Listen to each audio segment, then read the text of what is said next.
Highlight channel. I'm here with two more guests. We got two guys here that are be participating in that doubles duel. Recurring guest, a friend of the program. We got Anderluck there, number 1, Anderluck, Anderson Correa, and then we got number 8, Jeden. That's Tenard Davis joining us. Gentlemen, thank you for joining us here. We're glad to have you with us. As we said, second of days, especially one of our regularly scheduled highlight this week at Magic City. We had an interview yesterday with one of those other teams. We had Kubala and Tennessee join us. We got you two gentlemen here today. And then tomorrow, the culminating event of this 3-day special, we have that exhibition doubles duel, which will be a 3-round doubles tournament. There's going to be a knockout round. There's going to be 2 semifinal partidos and then a final 15-point partido. $2,000 going to go to the winning team. These two guys are paired up for that event. We'll start with that right away, guys. If you guys got some practice in, how do you feel going into it with one another? We'll start with Jen. Oh, well, me and Anderson, we've been practicing way before this tournament been going on. And now that it's official that we're going to be partners, I got excited because I know how strong Anderson is with his right hand. And Scott told me I was going to be in the backcourt. So my one thing I got to do is make sure I catch that ball in the air and keep it from getting to the rebote. But I'm excited about it. You know, I think we have a very strong chance of winning. The group is strong. No, I think there's no weak links when it comes to the whole entire tournament. So we just have to do our part, each individual, and just execute shots and make sure we throw it where the person's not. That's all. Andrew, how do you feel? You got to add anything? I feel great. I feel very confident. You know, like between us two, like we play well together. We do well. You know, with him in the back, you know, I feel really comfortable with him back there. And then, you know, with me, it's kind of just like I got to get in rhythm. So as far, you know, if we're in sync and we play well together and we communicate, I think we have a great chance of, you know, winning this whole thing. Yeah, absolutely. And I was just going to ask this question there. Anderluck, you're moving, you know, to the front. You usually play the backcourt with a regular double schedule at Magic City. Daniel, great question here. He said, how confident are you making the adjustment to the front court? And are you going to be super aggressive off that opening serve? You know, Bueno is up there in the front court. You see he tries to pick that serve all the time. What's your sort of game plan up there? I practice a lot in the front, actually, like never practice in the back. But I enjoy playing both. I can play any. But I mean, I just love playing the front. I feel like I'm a little stronger in the front. I can serve, you know, like really good. I love throwing kill shots.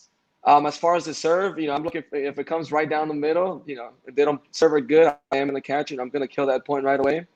But, you know, these guys are all doing well, and we'll see what happens.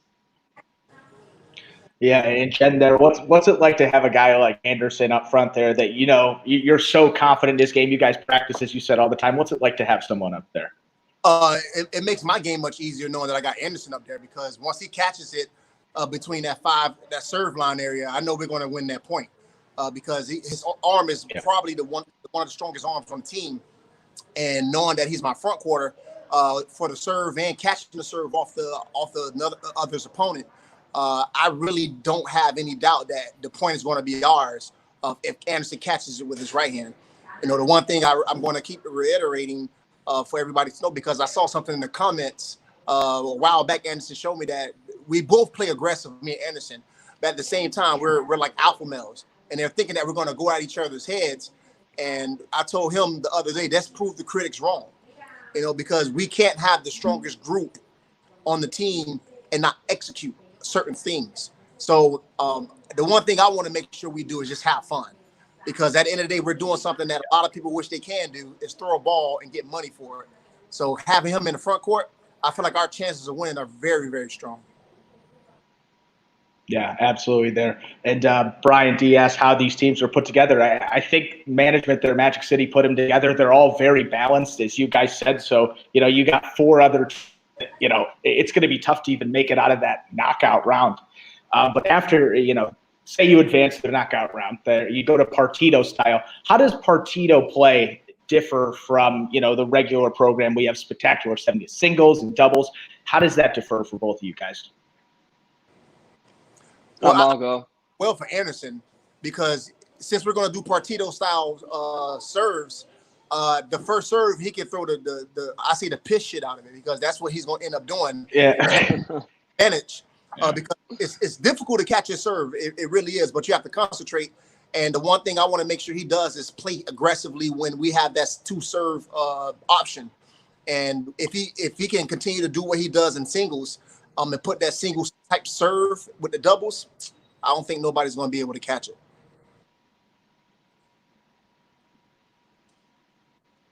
Yeah. Anderluck, anything to add? Yeah, I mean, I feel great. I mean, in partidos, I feel like, we're going to have a lot, like more chances to get in rhythm. And, that's going to benefit us, like as Jenna was saying, I get 2 serves. So the first one's obviously going to be like very hard. And, if I get that one in, it's going to be trouble. So we're just going to put a lot of pressure on all these teams. And we're, I'm just very excited for the tournament tomorrow, and we'll see what happens.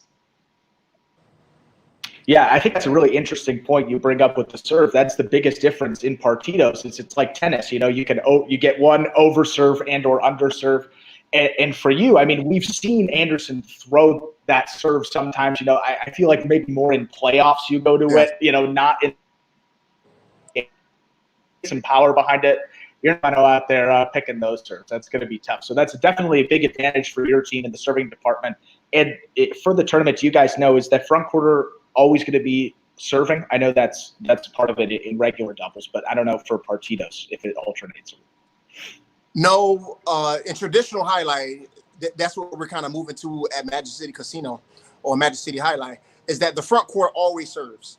And that's how it's traditionally be played. Also, too, the way it works, if he overserves, he gets another serve. Now, the way our boss has it, Scott, he's changing it up just a little bit. He tweaked it.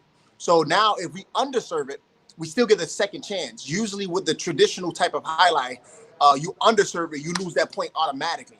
So with that said, it's going to work to our advantage with that first serve, because you can go all out and not be in trouble for underserving it, because we know we have a second chance. So the front quarter always serves. And when Scott put Anderson as the front quarter, I was happy, because I can play front court, but at the same time, my arm is not as strong as Anderson, right hand wise. So him being up front, I'm going to always repeat that our chances of winning are strong, because he hands down has one of the strongest right hands. Yeah, I'm very excited about this. Oh, go. Yeah, you're gonna get an opportunity. You'll throw the piss shit out of all those first serves there, Anderson. So that'll be fun to watch. You got Kyle Kubala chiming in. He's saying you guys are Team Alpha Male. We dubbed them the sweetheart team, or the sweet boys. So you guys are the Team Alpha Male there. And we got some more questions rolling in now. And this is another good one here coming in from Daniel. Both of you guys have been off for a couple. We saw you make your return for those last couple of singles performances. Obviously you've had some time off. You may be fresh, but you're also out of practice a little bit. Do you think that's going to work to your advantage, the fact that you guys have been off, or do you think rust is going to play any part of it? I think right now, with us being off, we're fresh. Of course, a little rusty. It's going to take a little bit to get adjusted to like the speed of the ball and pretty much just that. But I'm not worried about it. I feel really good physically. I'm in great shape. I mean, so is Bernard. We both feel great. We're fresh. So, I think, these guys are in trouble tomorrow, and we'll see. Yeah, I agree with Anderson. I'm fresh. At the same time, I'm trying to work on getting back the rust off my SASTA, because we were out for roughly 3 weeks, not feeling well. But at the same time, we've been playing the sport for 3 years now. And, being 2 to 3 weeks off, I think it shouldn't affect our game. As long as we get a couple of throws, a couple of catches to identify the ball and be able to track it during the game, I think we'll be perfectly fine, because, we know how to control the ball with the SASTA. We know how to control it with the backhand. And what's going to be important is when we throw it, we just got to make sure we put it over the back quarter's head so we can get it off the rebote. And usually when we get it off the rebote and we catch it in the air, we can catch it and kill the shot. So, we can't stress enough that communication is going to be very important. And that has nothing to do with rust or being off too long. Communication is communication. So that doesn't have to, you don't have to catch the ball for that. All you got to do is talk to me and I'll talk to him. And I think we're going to be fine, because, all these guys play well. every single one of them, Kubala, Caballo, Tennessee, everybody plays well. So the elimination round up to the semifinal, up to the final, it go dog eat dog. So I just want to make sure on our part that we communicate, and that's the one thing we can control. Yeah, we talk about that all the time on the broadcast. Communication is such a big part of doubles. And, you talked also about that sometimes in Spectacular 7 in the rotational scoring system there, you go back to the bench and you're not able to get in a rhythm. Exactly. I know both of you guys, do you prefer partidos or, that rotational style? Which one do you really prefer? I prefer partidos just because, you have a little more time to get in rhythm. If you miss one ball, then, like next time, you're going to catch it. Or if you miss a shot, next time you're going to come back and get it to get to that opportunity to get back in rhythm and, find yourself and, and just keep going. So, it's easier, in my opinion, to get in rhythm and play better in partidos. In Canelas, you can't really make mistakes, because you don't know if you're going to get back up. And, that's like that problem. Yeah, and I second that too. Partido play, you're always on the court. You're not going to sit down, and you can get more of in the rhythm being in a partido. The way we play with the 8 guys on the bench, and if you're post 1 and post 2, you have a second chance to getting back up. After that, you're hoping that the whole group is good, so you can get a second or third chance. Partido style play, right. You get a guy like Anderson warmed up, you get a guy like me warmed up, and we put our athletic style to the game. I think our chances are going to, extend longer than everybody else. Like everybody's in shape. Tennessee lost a lot of weight since the first year. Caballo is a baseball player. Kyle is slim, and then you got Run, who's sneaky athletic. So we just have to make sure when we get warmed up, we don't get over exhausted because it's going to be a long day. And I think that we can be able to pull it off if we just learn how to just maintain that sweet spot. Yeah, and Steve was wondering here, yesterday Kyle said that he had to break in a new cesta. Obviously, you're coming back from a couple of weeks, but you're not dealing with any equipment issues or anything like that? No new cesta? No, my cesta is good, fresh. It's still really good. So, still using the same cesta I did. I'm not breaking a new cesta.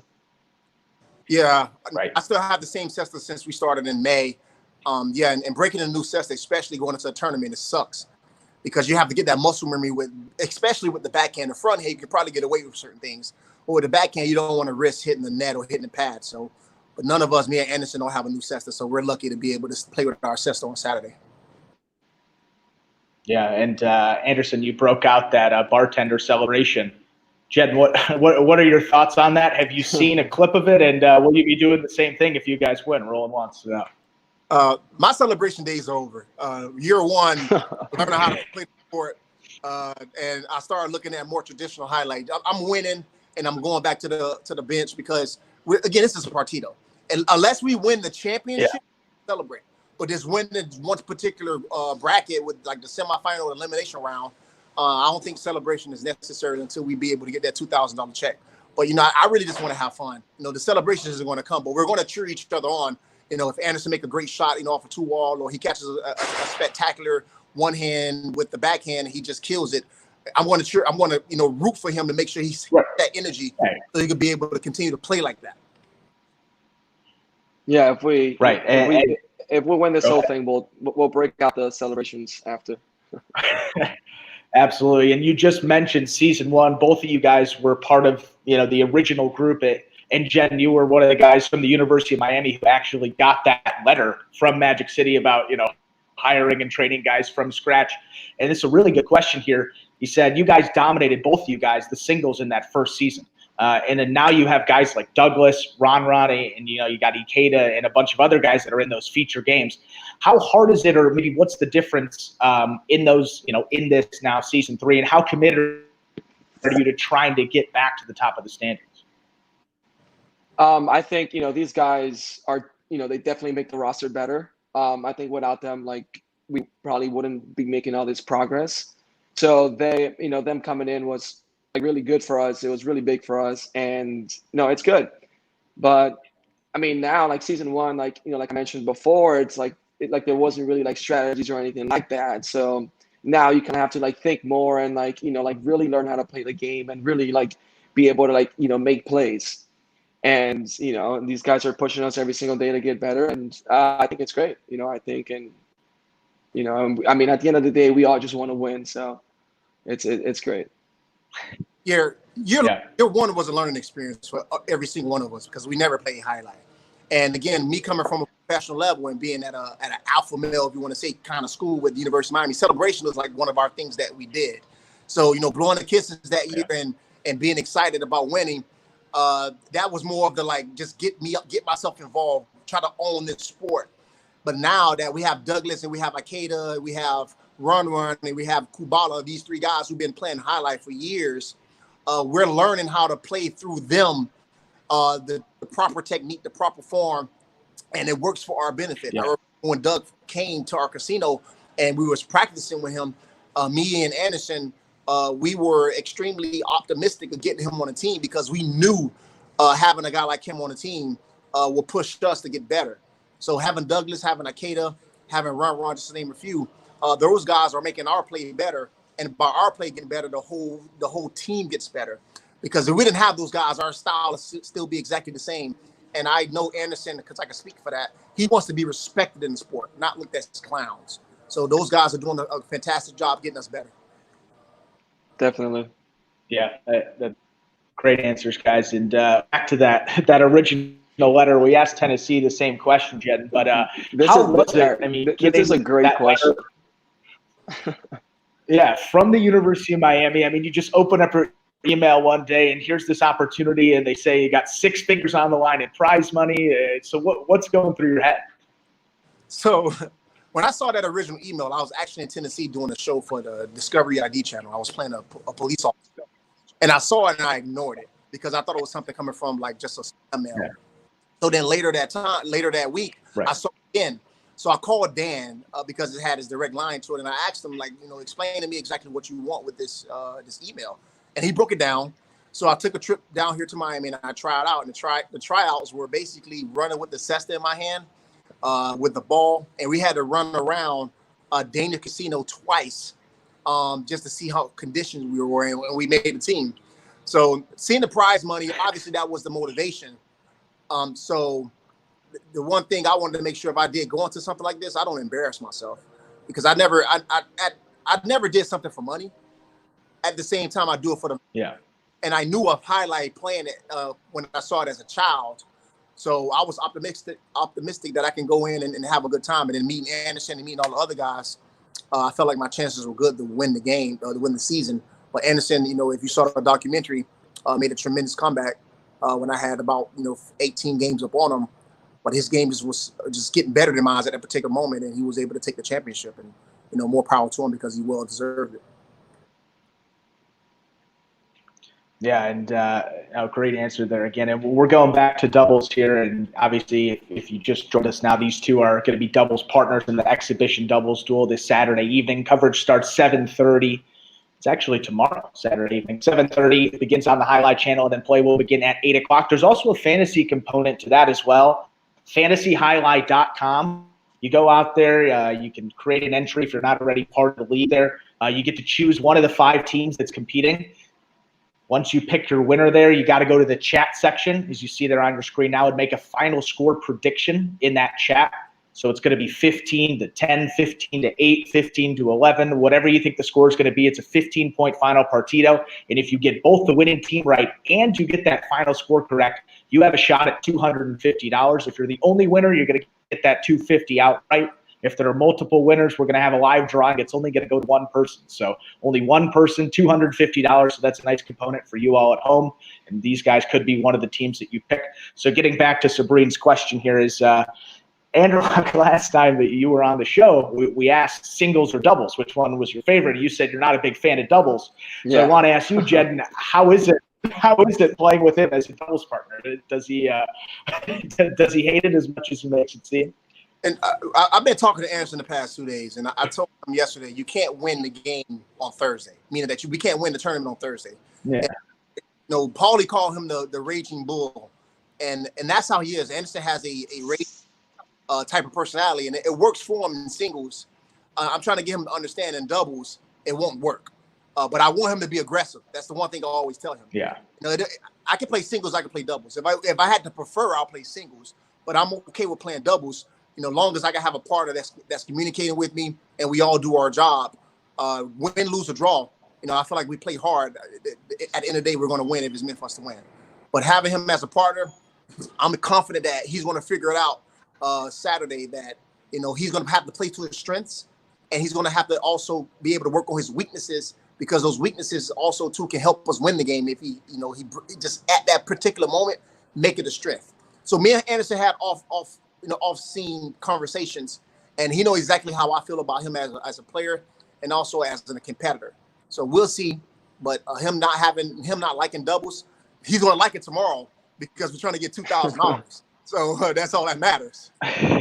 Yeah, definitely. Oh, that's a great question, by the way. That's probably the best question. That was good. That was really good. And going into it tomorrow, we'll start with you here, Anderluck. Who would you say is biggest threat, or one team that you're maybe, you're probably not scared of anyone knowing either of you guys, but one team that you're pretty confident is going to make a deep run in this tournament as well? There's actually, I think Ben and Carballo, like a really good team, with the combination of, Carballo's a couple people said that.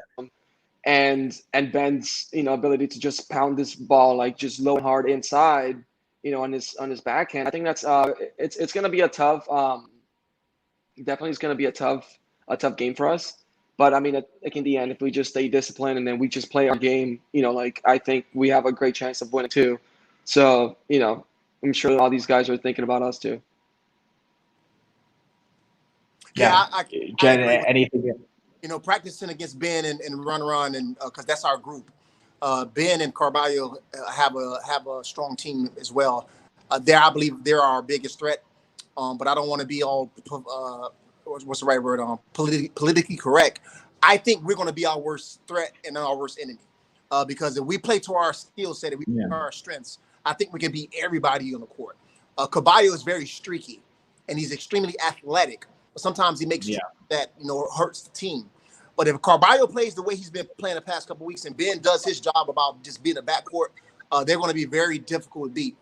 So, and that's when we got to make sure we do our job. And then if Anderson catches something that's clearly that he has to take it away from Carballo, I think we're going to. If we see them in the finals or in the semifinals, I'm betting on us to win it. Yeah, it's going to be great. It's just, all these games are, all these teams are great. Everyone in this tournament, everyone's going to be, play good. So, there's no easy teams. There's not going to be an easy point. They're all going to be extremely hard. So we just got to stay disciplined, and we got to keep pounding the whole time. That's honestly like the only way we're going to, win this thing. Yeah, absolutely. And both of you, obviously, Jed, we talked about Super Bowl winner. You got a Super Bowl ring, and only guy on the roster. Some people have seen it. They said that it's pretty cool. I actually beat my Bears. I was at that game in Miami. Pretty cool. Someone wanted to know here, how was the experience of Super Bowl week there with the Colts? Well, that was George Quinn. Yeah. If I tell you that, you'll think I'm over exaggerating. They rolled out the red carpet for every single player on the team. We had cars. We had our own hotel. We had a certain section of the beach locked down for us, just for the players and the teams. Being a part of the NFL was a blessing. I can't take nothing away from that moment in my life, because every single day I look at my Super Bowl ring. I'm thankful that I was able to win it. I was not one of the best players in the NFL. I never played that much. I was able just to make the team, and I was in one game my entire career as an NFL player. But being able to make the NFL your chances are very slim. But I learned a lot about being a professional. Yeah, right. Because at the University of Miami, we have so many alpha males, and you're not really learning how to be a professional. You're just trying to eat the best dog that's in front of you and try to get to the next level. Once you get to the NFL level, you become a professional, and you're your own business. So I learned how to conduct myself as my own business, going from NFL transition to like civil life, like being a police officer, now being a professional athlete again. I try to put all those things together and just be able to continue to do what I do now and just play a sport that I love and for money. But that was a great question to ask. I love the fact that being in Miami and playing the Super Bowl, and we beat your Bears. So Devin was actually mad that day, man. He actually got mad at me when I came to try to hug him. Dude. Yeah, and he pushed me away and said, man, F you. And I was like, damn, bro, we played at the university. He wasn't trying to hear that shit. Was he your team at Miami, Devin Hester? He was actually my roommate. How was he in? He was no way. At the university. How was he in college? That's awesome. Yeah, that's awesome, dude. You know, that's we awesome. both get in the NFL, and then we also get to the Super Bowl in Miami. You know, Yeah. I hope he would have did the same thing to me if I lost. He would have hey, say good game, but he pushed me away and cursed at me, man, because he's very competitive. I don't understand.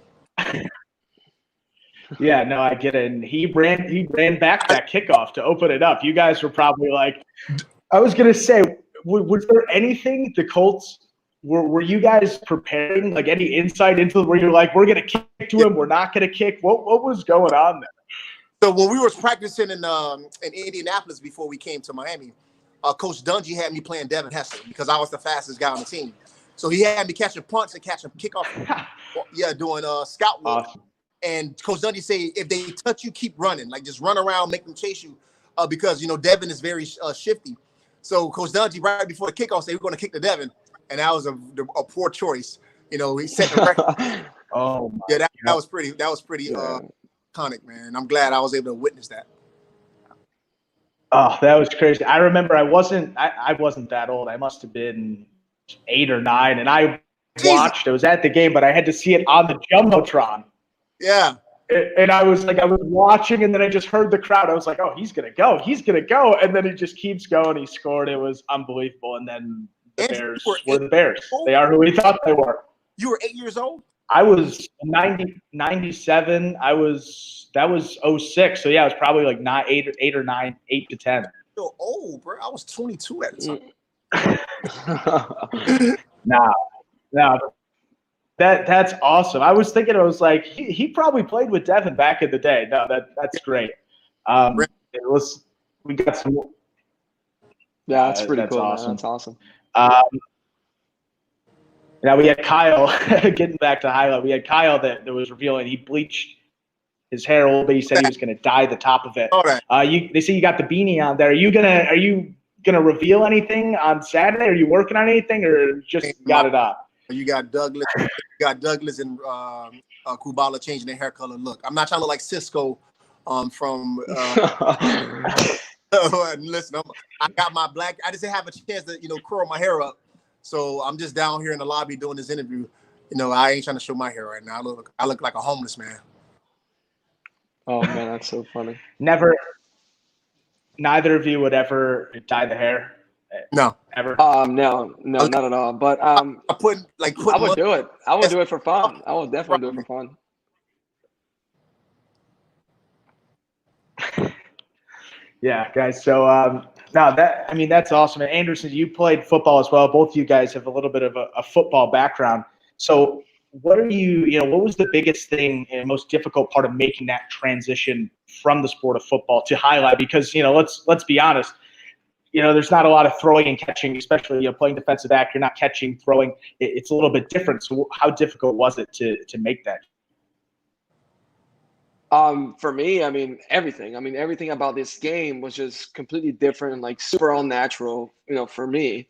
So that transition, what helped me out was, just being like having power and being able to move around on the court, but when I played football, like back in high school, I played running back, so like I was just pretty much like taking handoffs and like catching swing passes and pretty much just running through people. That was like, what I did. And now, I'm tying a cess on and I'm just throwing the ball around. So it's, it's completely different. Anderson was a runner back in high school, and that's why, that's why he's a raging bull. Because all he was doing is, if you see his huddle film, all he was looking for people. He wasn't running past nobody. He was getting shoestring tackled. If somebody was in front of him, he was dropping his head. So Paulie gave him the right name, Raging Bull, because that's all he's doing is bullying to people. Oh, it's the best. Yeah, I was gonna say we may have to get a team flag football game, and that would be fun to see these guys out there in a bit of a different sport. I was gonna say like a whole competition of competing. You got basketball, you got football. Tennessee, so he's got like hockey background. That'd be fun. In the Fronton, you could have some sports there. Show off the athletic side. Did any of you guys play anything else growing up? any other sports outside of football?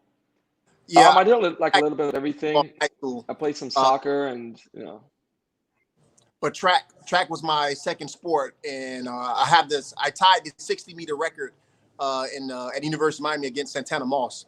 So track was my second strongest sport. So Santana Moss got a track scholarship because that was the time they couldn't, right, with the whole scholarship thing at Miami. Already gone. I think he's with the Redskins. I'm sorry, with the Washington team. So when I came in, the Washington team. We got to be correct when we start saying that now. Sure. But, yeah. So yeah, I tied his record in the 60-meter, but I always ran track. Wow. Yeah, that's some speed. We've seen it. We had that Olympic Day competition, and you were competing against just some regular folks at Magic City, and you won the dash back and forth from the back glass back to the front there. That was saw a little bit of the burst. And so changing gears, guys want to know about the Dania players here, and in the chat they always talk about how Dania guys being better, but on the Magic City court in particular, they were supposed to come for that tournament. You guys would honestly do against them? I think we'll do great. These guys are good. Obviously, they have a lot more experience than us. But I mean, that doesn't really mean anything on our court. It's like a completely different game. The stuff that they do over there on that court, it doesn't really transition over onto our court. But I mean, as far as just being athletic and being in shape, we move a lot better than these guys. We're in better shape than these guys do. So for the smaller court and all that stuff, I think that's where our advantage would be. So I don't know. I mean, till we play, I guess we'll never know. But the day will come, and I'm sure we're all excited to play those guys, and it'll be a lot of fun. Yeah, those Dania guys are professionals, and they've been playing the sport way longer than us. Realistically, I think they will beat us only because the experience, depending on how many points we play. The experience they will probably outlast us because they'll probably outcatch us. But when it comes to this athletic skill set, I think we have an advantage. Every player was like Tevin on their team, then we'll have a problem. But every player on their team is not like Tevin. So they're not as in shape or as athletic as him. But those guys can throw with precision. They know how to put the ball over our head. And with the chulas, our court, we have some of an advantage because our court is different. But I figure if we play a long partido against them, they'll start identifying how to put themselves in court position to make a play on the ball, and then eventually, I think they'll start running away with it. I can't never disrespect someone who played a sport longer than I have and say, yeah, I can just, I'll beat them. And realistically, I'll probably say, I'll do my hardest to try to beat them. But at the end of the day, the realistic part comes in because they're going to be able to throw slicers inside. Because Douglas, just for an example, Douglas has been playing for only 1 year. And clearly he's, one of the best players on the team. These guys are better than Douglas. So if they got a chance to play on the court and, get a couple days, they'll be able to identify the weak spots of the court and the strong parts of the court and eventually run away with it. But I know for sure once we're done playing them, they will respect us more as highlight players, not just some project that Scott is trying to put together. Yeah, and going off that as well, I mean, both of you guys are so competitive. I know that, you hear all the time, wait for Dania to open. These Dania guys would kill. How does it just make you feel? Does it drive you to get better? I mean, is that part of it as well? Yeah, I'm a competitor all day. Anderson as well. And the one thing you're not going to tell me that I can't play with you. You may beat me, but you're going to make it seem like I'm like a scrub. No, I'm not going to let that happen. So, the Dania guys, they have this certain style about themselves. We've been told they didn't respect the fact that the way we play the game and how we played it. Fair enough, because they've been playing for a long time. It's like being an NFL player and seeing somebody play semi-pro, and they're saying that's NFL football. No, it's not. So, Dania highlight and Magic City highlight are two different type of highlight. But at the end of the day, it's highlight. We have a cesta, we have a ball, we have a thrower, we have the catch, we have to rotate. So the one thing I want to make sure we get across as professional highlight players and representing Magic City is that we are out there to play and make the game look good. We're not out there to make it look stupid. So they're going to come play with us. They got to respect us the same way we respect them, because respect is given, respect is returned. Yeah, I agree. Yeah, well said there. George Quinn wanted to know, you talked about Tevin. He said, which Magic City player And maybe you can talk to Jen a little bit about Tevin as well, and maybe explain to the viewers at home that don't know who he is. But which Magic City player has the best shot of playing at age 48 like Tevin is? Well, I'm one of the oldest guys on the team, so I probably can play the longest like Tevin. But Tevin his real name is Leon Shepard. He's been playing highlight his entire life, coming from Connecticut, and he was one of our coaches in season 1, teaching us how to play the game. Tevin is clearly one of the most athletic guys on that roster, but his age has an effect on him because some guys just know how to play highlight just a little bit better than him. But he's still respected on the team as one of the best players on the team. But Tevin himself, he has the fountain of youth. He plays golf a lot, and golf is a stress reliever. So that's the reason why he's able to play so long.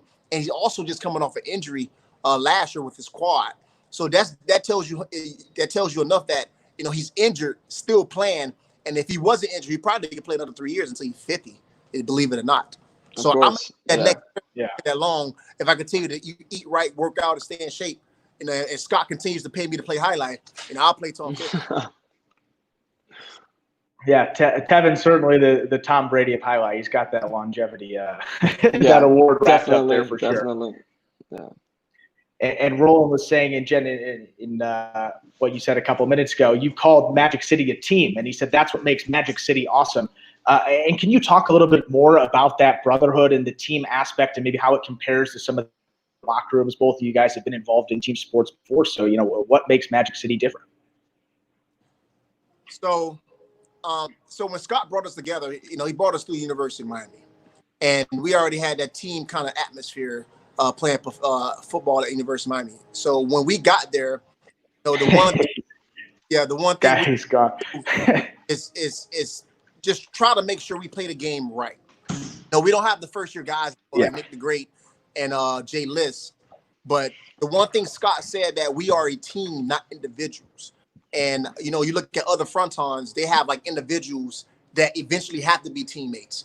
Anderson can speak on this as well. Like when we first got there, the first thing we did was just started being silly, being ourselves, and that automatically, gravitated to the guys who were very approachable and outgoing about learning the sport. And then we eventually became a team. Yeah.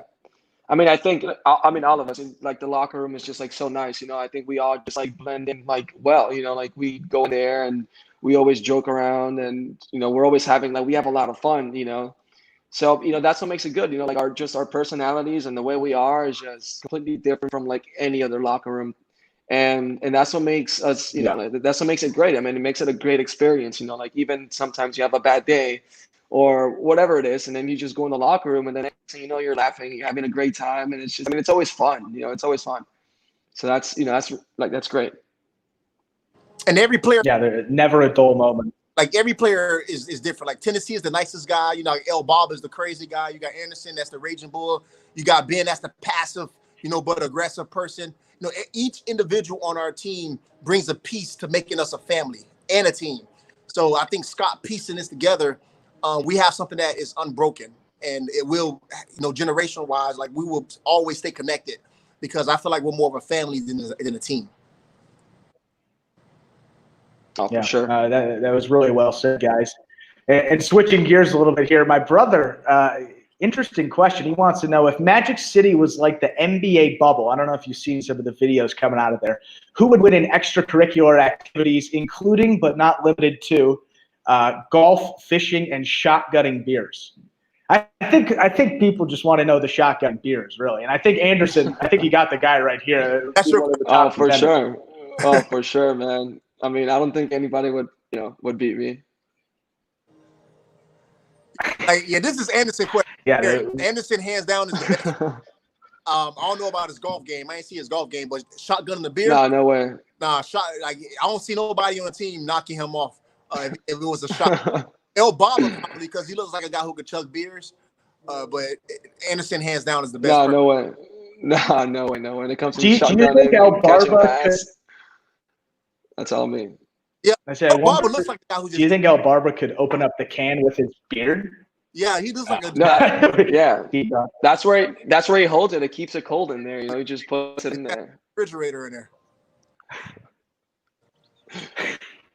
It's Oh, good. man. I know a couple guys on the team golf. Kyle played golf at FAU. Tennessee said he golfs. Either of you guys get involved in that yet, or is that a couple years down the line still? You guys are still going. You don't need to play like I do. That's all I can do athletically. Nah, Andrew. We went to Top Golf last year at the end of the year. I sucked. You and C and Kubala were hands down the best players doing golf. I just sat there trying to learn how to just hit it off the tee, and I was almost going to kill myself with somebody else. So, ain't no golf for me in the future. I tell you that. Yeah, neither for me. I think I'm like, I think I'm just gonna pick up like painting or something, something that's just gonna help me relax. I can go out there and miss this ball a couple of times. I'm gonna end up like breaking the golf clubs and throwing them out. So, yeah. No, that's funny there. Great question, David. Keep those coming. That's funny there. Yeah, that's good. So going back, you guys have played a lot of highlights since year one. So you've had you've had a lot more fan interactions than most guys. In your time at Magic City, what do you think the best fan interaction, most memorable, funniest? What's one that sticks out to you? Well, I thought Anderson was going to answer. So I like the Sunday family. The Sunday, I think it's pretty cool that we interact with the fans because we usually don't. The high that we have on last year was Fridays and Saturdays. We kind of interact with the fans, kind of vaguely. But when we have the Sunday family day and we're teaching the kids how to throw the cestas and the parents are asking us all the questions, I think that's the most engaging part of our highlight that we're doing that. And that's what I really like. And I hope we do bring it back once this pandemic goes away, because I think that's a great feature to our casino, being engaging with the fans and the kids, teaching them the sport of highlight. Yeah, I mean, I agree with you. I mean, I actually like the high on Fridays and Saturdays just because like the music and the whole vibe was like so different, and it was like it's a lot of fun. And sure. and Sundays for sure was my favorite day. Just like seeing like all these people out there and like kids running around and watching us, and they're like, oh my god, like what is this? Like you show them a cesta and they're like like surprised, and they just like they don't get it, like they don't understand. I mean, but it's great. So like I don't know. So Sundays was like my favorite day for sure. What's your favorite Kubala rendition of a Disney track? Which one? Christ, he knows every song. Like that's kind of everyone, man. Every single one of them. Yeah. I'm like, bro, do you just sit home all day and watch Disney movies, man? Because he's for 26. Like it kind of bothers me. Yeah, man. I'm like, bro, are you a child at heart? Do I gotta watch kids? Yeah, no, it's funny. He knows all the songs. He knows the dances. He knows it all. So, but it's great. It's funny. It's great, and we love it. Yeah. We got Stu. How about this? Standard question for Jeden here, since Anderson answered here before. Stu wants to know, is he too tough in his management, coaching, or announcing? I think Stu coaching is a little bit relaxed. His announcing is a little bit, it's fine because I like the way he announces. His management, I personally think he can be much tougher on certain people. He already know who I'm talking about. His management, I felt like if he puts his foot down a little bit more stronger and really stands on his ground, I think he'll be the perfect person for our casino. But either way, Stu, to answer your question, I think you're doing a great job at whatever you're doing because you being with us the past 3 years, you saw the growth, and I think you're changing as we change. So don't change what you're doing, but when it's time to put your foot down on certain things, I just want you to put your foot down and not look back. Yeah, and how much really, I mean, we talked about Stu a little bit in his, coaching, announcing, management. How about JR as well? Maybe Anderson, you can speak to this too. How much have both of those guys helped you guys improve here over the course of these couple of years? For me, JR, like from the beginning, like he's like just super competitive, and like you can just see like his drive, like even till today, he puts his set on, like he's still like, even though like he can't run or move well, like he's super competitive and always like, and always playing hard. And I don't know, I just love that. So like, his coaching and all that was just, I mean, it's always great. It was always a lot of fun seeing him out there and seeing like the passion that he has for the game. that's what, like what keeps me going. And, just, I mean, it's great. Like the first 2 years, JR was spoon feeding us and he was being gentle. And I think going to year 2, I wanted him to be more aggressive with us, because he was still kind of spoon feeding us going into year 2. And I personally didn't like it because every time I played against Coach JR, if I say ask him after practice, I used to tell him like to give it to me, like give me your best game, and he'll destroy me down because at 60 he's still like obviously is better than I am. But I feel like I could never learn if he's throwing the ball to me. I want him to throw the ball where I'm not going, and that's the only thing I had to not going into year 2. I wish he can go on the court on us with us because we always get better when he's on the court with us. But he's dealing with his knee injuries. But his coaching on the sideline is very helpful as well. So, hopefully he'll get back in the next couple months and get on the court with us just to give us a little bit of that old Bass type of style when it comes to highlight. To add on, when he goes out there, he's like a little kid, like you can feel his passion and like his love for this game. Yeah. Every time he catches his ball, he's always like, he's got this huge smile on his face and he just looks at you and it's just, I don't know, it's great. I just love, going out there with him and it's a lot of fun. He makes it a lot of fun. Yeah, he does. Yeah, no, that's awesome. And we'll switch gears a little bit here. And both of you guys take it very seriously. And this is, a career. You guys work out, you eat right, get your bodies right. Want to know what's the normal playing day routine when you have like a 2-day performance there on like a Thursday or Friday? We'll start with you, Jed, in there. What's the schedule like? So since we're not playing on Wednesdays, I work out Monday, Tuesday, and Wednesday. And I try to get to the casino early on Thursdays, just get my stretching on and use my Hypervolt device and stem technique. And then when I get on the court, I usually just try to go through the motions, like work on my form, work on my technique, because I don't want to burn myself out because those 2 performances that day is pretty long. And in between performances, I relax, stretch more, and get ready for the 8 o'clock performance. That's a traditional, a typical day when it comes to me playing highlight. For me, I kind of just Anderson, how about you? Yeah, for me, I kind of just get there a little early. I stretch a lot because I'm a little stiff, so I do stretch a lot. So I spend most of my time stretching and getting ready. I don't like to practice too much, while we're playing. I just kind of go out there just a little bit, go through the motions, catch everything, really focus on my form. And if I have to work on something, I'll probably work on it for 5-10 minutes, throw a couple of two-loss, serve the ball a couple of times. And that's pretty much it. And then after that, I kind of just get on the court and then I'm ready to go. Yeah. And my brother's got another good question here, and he wants to know from you guys in your own words. He would love a cross-sport comparison for both of you guys. Someone that maybe you like their energy, their mentality. Someone you like their approach to the game in another sport. Like, what does he mean by cross-sport? Help me out, Andrew. Like cross-sport, like any other sport there. It could be football, basketball, baseball, just another athlete out there that you try to, you like their approach to the game and you try to model your game after theirs and your approach maybe. So for our team or out there in just a regular sport, any other person out there? Any regular sport. Any regular sport. Yeah. Cross-sport, the only person I can think of who played 2 sports was Deion Sanders and Bo Jackson. Deion Sanders swag, and he had the swag before swag was created.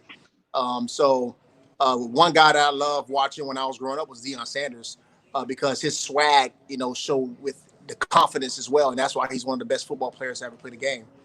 So that's one player I can say I love to watch as a cross-sport player. Yeah. With me, I kind of always like a little bit of everything. I never really pay attention to one specific player. So I don't know. I mean, for me, it's just I don't know. I guess I don't really pay attention to them like that. I just kind of see them as normal people. So that's pretty much it for me. Yeah. One of the things one of the things we did for those early broadcasts is I made up player comparisons for all of you guys. And I think for Jedden, I think I had you as Russell Westbrook. So I think that's a good comparison. Just fiery, tenacious, good style. I think that's – All right, now I see what you're doing with the question. So what – yeah. Okay, good job. That was a good job. I'll take Russell Westbrook. Yeah, Russ. Hey, take Russ. Yeah, that's a good one. Yeah. And I think for Anderson, I think I had you as a Jose Altuve, a guy that may be a little smaller, but just packs the power on, just does it all around. So I think those were the two comparisons that I had for both of you guys. So yeah, those are good. Those are good. Shorter than CRB? At what? Sorry? Is Anderson shorter than CRB? Because Altuve is a very short guy. Altuve, yeah, I think Altuve would be the shortest guy, even like 5'5", 5'4", 5'3", maybe. I don't know. They're banging on trash cans. We don't worry about the Astros anymore. Anderson's the shortest guy on the team, not CRB. No. CRB's taller than me. He's he grew a couple inches. That is true. Getting back, Ace Highwood, you're back on track with the highlight. What do you think it will take? The sport was so popular back in the day. What do you think it will take for the sport to regain that type of popularity? I think, like this thing, could get popular again if more people play. Like we teach, like the kids to play, and for it to be like easier to play. So like everyone could just like spread the game out rather than just have it for like a certain group of people or just like So I mean, the only way that this could grow is if we like share the game, and spread it out and teach the kids how to play. And that's pretty much it. Yeah, I agree with Anderson. I think we got to have a grassroots type learning system for the kids because when it becomes popular, we're going to need them to continue the sport. But the one component that I think that can bring our sport to more of a mainstream is investors. People like Nike, people like Reebok, people like those type of companies that can give us a bigger platform and showcase our talents. The one important thing that I think we have to continue doing is get better. Because when that day comes, because I'm confident that it will come, when a person comes out to watch us play and say, okay, tell me what I'm about to put my money in, and you got Anderson catching the ball and slicing the 2, or you got Douglas throwing a costado from the 13, you got Kubala catching a ridiculous catch and killing the point, it's going to do the wow factor.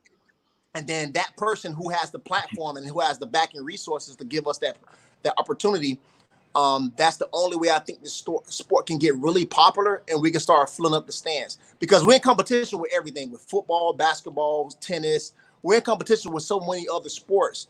And I think what we bring to the table, that our sport has the ball moves faster than any other ball out there besides tennis.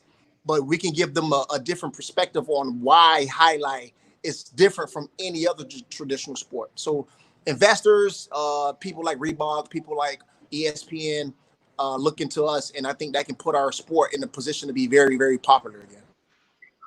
Definitely. I mean, back in the day too, I mean, they didn't have all these teams, right? Like the Heat, I mean, they didn't have like football, basketball, or anything like that. So, when that was like the only sport, I guess they were like really popular or whatever. I mean, I don't really know what happened or why the sport died off or anything like that. But, I mean, we're trying to make this great. Yeah, I think you guys, we certainly have the group here to do it. And Sabrine D is saying not regular sport. We'll go big 4 sports, other sports out there, big 4 sports, popular sports, not regular sports. Because highlight, look, it's a regular sport. We're trying to make it into a mainstream sport there. And like you said, it's interesting that these channels out there, you don't really see a lot of highlight, especially these past couple of months too. There's been a lot of, talk, a lot of information, opinions, and not a lot of sports action. So, it would be a great opportunity, for the sport of highlight. If they could get some sort of, TV deal and get people to see it, I think they would really appreciate it, because the plays you guys make, I don't know if you've seen the top 10 videos and the Robote recaps, but you could just see, this is a different brand of sport, sort of say like not your father's highlight. That's one of the things that I sort of talk about with my parents, and my dad was, big into the game back in the day. you guys have put a modern twist on it that it's like one of the big four, it's kind of like a big four feel, and how does it feel to be a part of, the start of maybe the rebirth of that sport?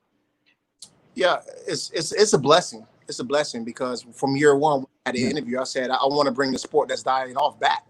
And I still mean that. I'm going to continue to do it because, I always tell people, tell me what you're doing, when we're not watching. Like when people are not watching us now, what are we doing on our end? Are we making the production much better like you guys are doing, you and Lindsay? Are we working on the game, making sure we look good, look professional? And are we conducting ourselves in a way that when those people come to try to put our sport as a mainstream, most popular sport, are we ready for that platform? Because that's when how you say you want something and when you get it, you're not ready for it. Like we need to be ready when that opportunity comes. And that's why I talked to Anderson, I talked to Doug. Like, don't think that it will never happen, because you don't know who's watching us. And then when they come to you and say, "Hey, we've been watching you guys. We want to see what you can do." We need to be ready and prepared. Yeah, I agree. And I mean, it is a blessing. I think we're very lucky to be part of this.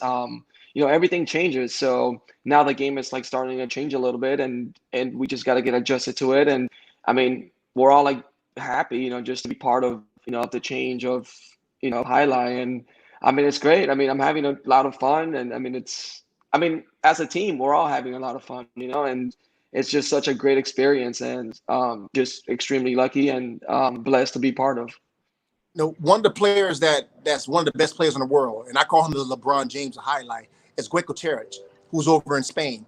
And we actually EM conversations because from what I get, he respects me. And when I was out sick, he actually DM'd me and said, "Hey, I want you to get back, want you to get back strong because, I want to watch you play again." So clearly he watches us. Yeah. And that's so if guys like him, that's awesome. They're making interest, they have shown interest in our game. Guys like him, eventually, if he comes play with us, that says a lot right there, because it's like getting LeBron James to come play a pickup game at LA Fitness with a couple guys because he saw one guy playing really well. We want to have that platform and use guys like him to make sure our sport gets to that particular platform, and we can be able to showcase our game while he's back there backing us up with it. Of course. Right. And you guys are doing everything. And you said it's, day in, day out, you guys are training, you guys are working to make it happen. And like you said, I think a big break is certainly coming here pretty soon. You guys have, you guys do great out there on the court. And as you said, the production, I mean, what Lindsay and every other person, a part of the Highlight Channel team, I mean, it's like, it is one of the big four sports. Broadcasting, you got production, you got player interviews, and you guys are star like athletes. How does it feel? I mean, do you ever get recognized out in public? Or like, hey, that's Jeden or that's Anderluck? Do people recognize you as highlight players, or what do they say when tell them your career? So like around the casino, like people like know us and they'll come up and they'll talk to me and they'll say hi. Yeah. It's funny. I've had this one guy. I was having lunch or dinner at Magic City, and he was sitting there, and I went up to him and I was kind of talking to him, and he's like, "Oh wow, dude, you're such a nice person." He's like, "I thought you were an asshole, so I never wanted to go up and say hi to you." But it's it's like super cool, and I think it's great. Yeah, and it's also go ahead, Jay. No, what I was going to say about people recognizing us. Most people who recognize us is at the casino, because they are watching the highlight, and we're kind of engaging with them, and But when we are outside the casino and we're walking around, they may not think we're highlight players, but we look like professional athletes because our persona, our energy we're given. And somebody will come and say, "Hey, are you a professional athlete?" And then that's when we tell them, like, "Yeah, we play highlight." And that's where you get the conversation going, like, "Oh, what is highlight?" And then you start showing them the YouTube, you start showing them the stuff that we got going on our production side. And that's how the news travel. That's how we're getting recognized, by our look, how we carry ourselves. Because when that conversation starts, you say, "Hey, I play highlight." Highlight, that's still going on. Like, hell yeah, it's still going on. Check us out. Yeah, no, it's funny. Most people that ask me, and I'm usually like younger people, they'll be like, So what do you do? I mean, like I play highlight, and they just kind of look at me crazy. It's like, oh wait, what is that? Like is that like your job? Like like do they pay you? Like it's like super funny, and I'm just like Yeah. yeah, and yeah, I mean it's pretty cool. Honestly, it's just so funny. I enjoy every part of it, and it just makes me laugh. Yeah. Yeah, we're great. We're coming up on the hour mark here. The hour kind of flies by. That's what everyone says. They take part in these interviews. It flies by. We had a full 2 hours almost yesterday. This is the second day of a 3-day special event here on the Highlight channel. We don't have a really scheduled highlight this week. We had an interview yesterday with the doubles duel team of Tennessee and Kubala. We got Anderluck and Jeden, who are also competing in that doubles duel, which will be tomorrow evening. That's Saturday. 7:30 p.m. We're starting our live coverage here on the Highlight channel, and then play is going to start at 8 o'clock there. Don't miss the doubles duel. You see it right there, highlightchannel.com. And if you'd like to play along with a fantasy game as well, there is a fantasy component. It's not going to work like weeks previously. You get to choose one of those doubles duel teams. That'll be there. And you also have to make a final score prediction there in the chat section for a 15-point partido. You see the rules are up on your screen now. Fantasyhighlight.com is the link there. And if you get both the winning pair and the final score exactly right, you have to get both of those right, but you could win $250. If you're the only person to have the right score and the right winner, you get that $250. That's a lot of money there. And if you happen to tie, we're going to do a live drawing on the Highlight channel to get down to just one lucky winner. So one person's getting $250 this Saturday night. $2,000 on the line for this team. So let's get back a little bit more to the doubles duel and maybe some strategy that you guys have got going on. You talked about how you guys have been practicing. When you play against certain teams, you got 4 pretty distinct teams. All of them are pretty good. Do you have different strategies when you're playing against, Bueno and Bradley as opposed to a team like Ron and Legend? And how do you, go about that in the middle of a game? So pretty much like we said, we have strategies before we play. Obviously, like every team is different. You don't play every team the same, but kind of just look at the teams and then we find one player that we pick on. We find their weakness and we just keep pounding it there, and and hopefully he makes mistakes. So that's pretty much like our strategy is just find that player on that team and just keep pounding him, and eventually he's gonna break. Yeah, I agree with Anderson. And every team has a weakness. Every team has a strength. And we do our best to prey on it.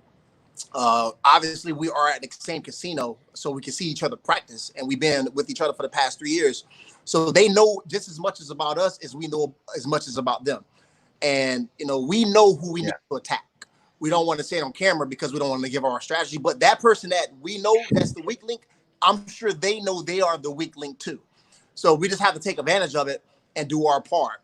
So because the same way they feel about us, the same way we feel about them, they feel about us. They may know Anderson has a weak spot, certain things, and they know I may have a weak spot in certain things, and they're going to try to prey on it.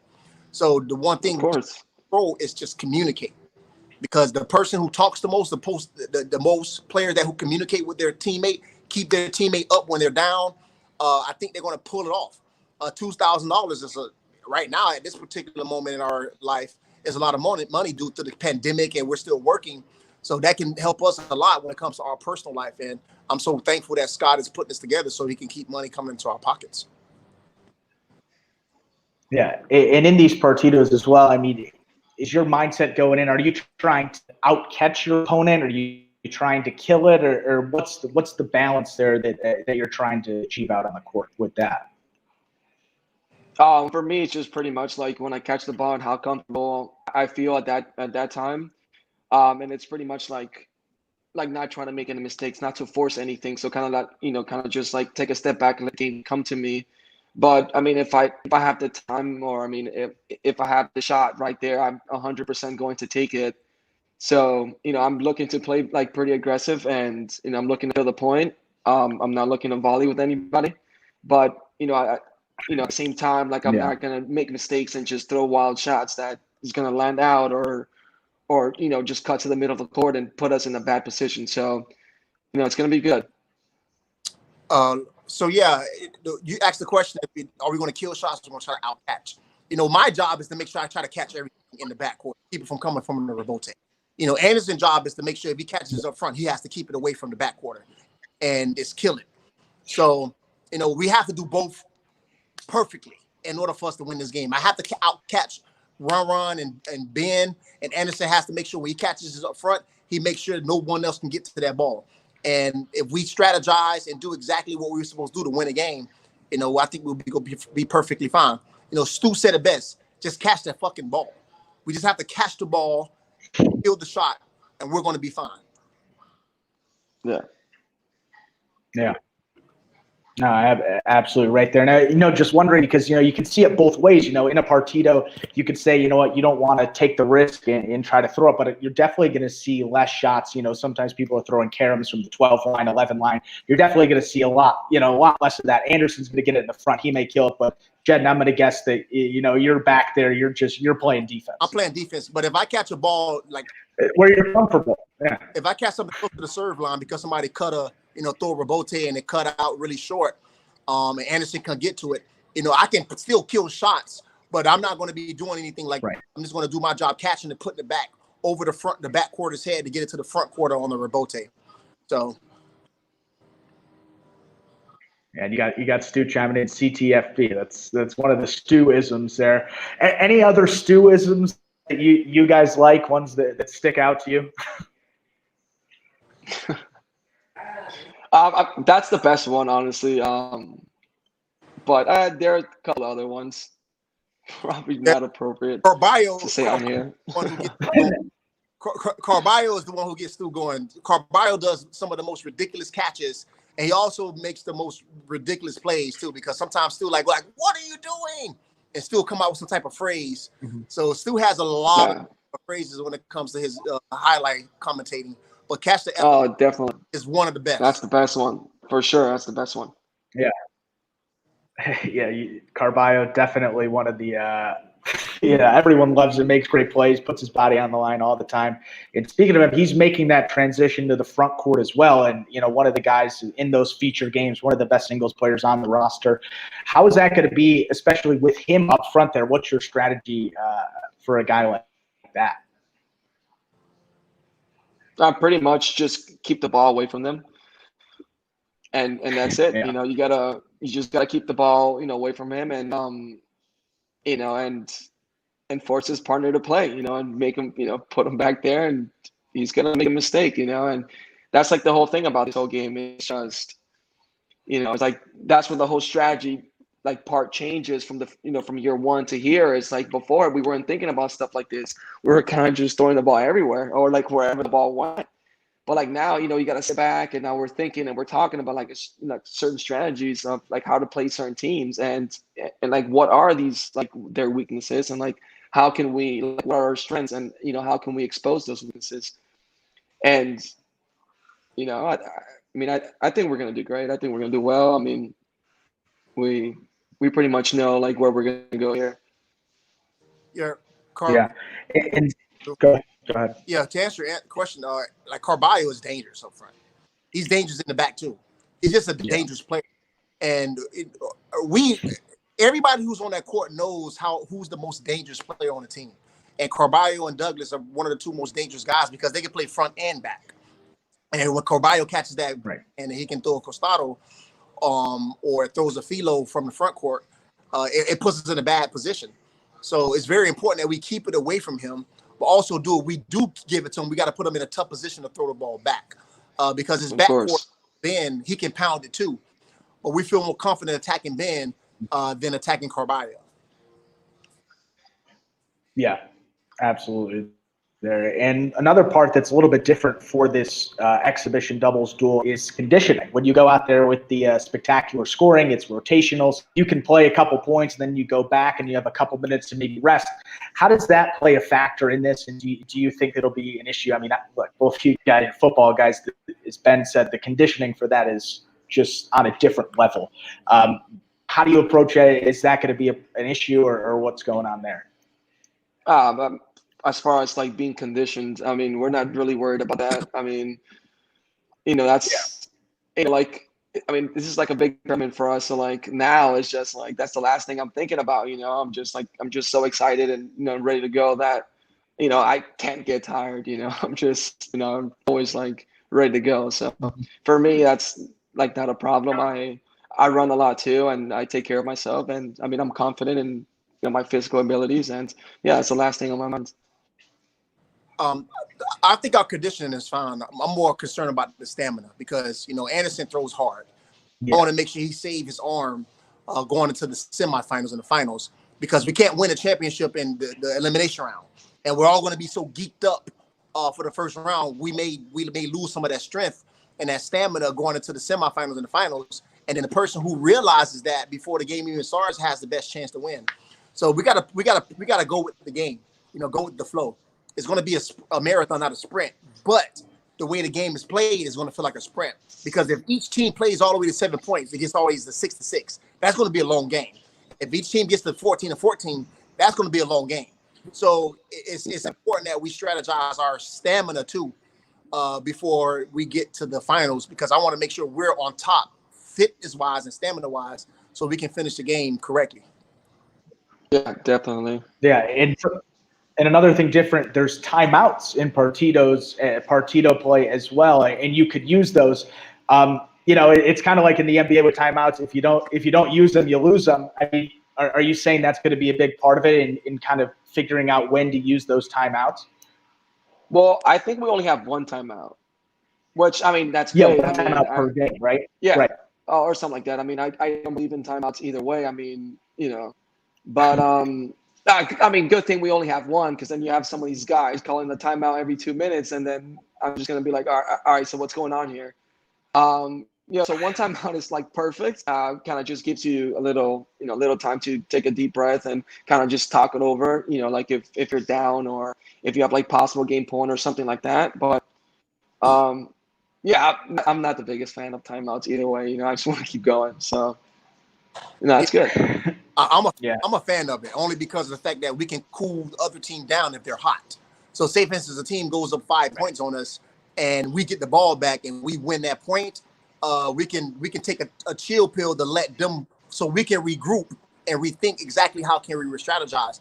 And also too, say for instance, we go up 7 points and we're tired and then they win the next point or we win the next point. I'm trying to say we can use the timeout to get our breath because it could have been a bot lead, a play before that we need to make sure we regroup.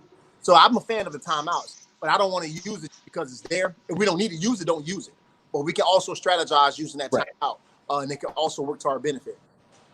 Yeah. You do the ice the pelotari, like the modern ice the kicker. So we'll see if you guys will use that coming up here this Saturday night. Roland wants this is just about regular schedule when we have our regularly scheduled highlight here. What's tougher for you guys through the last game on a Sunday or the first few games on a Thursday after a couple of days off?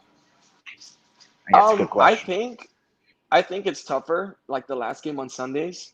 Well, just because of my style of playing, I play with a lot of energy like every single game. So by the time I get to the last games or especially Sunday, my body's like I'm exhausted, and my body's already beat, ready for Monday and Tuesday. So I mean, in my opinion, I think playing on Sunday is a little tougher. But yeah, that's a really good question. Yeah, that is a great question. Because year one, around like the middle of September, when we was playing 2 games every single day, except we was playing 2 games on Sunday, if I can remember too. It was tough. Yeah, days were tough, and we used to ask ourselves like, "Yo, what day is it? It's Saturday? Oh man, we got 2 more games on Sunday." So Scott took the format with the scheduling. I think it's awesome that we have that we were supposed to have Wednesday, but we got 2 on Thursday, 2 on Friday. I'm sorry, 1 on Thursday, 2 on Friday, 2 on Saturday, and then just getting to Sunday. We're just trying to make sure we finish through and not hurt ourselves going into the weekend. So that extra day off works for us too. And coming back on Thursday, I feel like we're fresh. Yeah, Wednesday, that was really good when I come back on Wednesday, I'm fresh. Usually Wednesdays I come in fresh. Ready to go. Yeah. And they're wondering, do you guys know, are there players allowed to watch that event tomorrow, Magic City?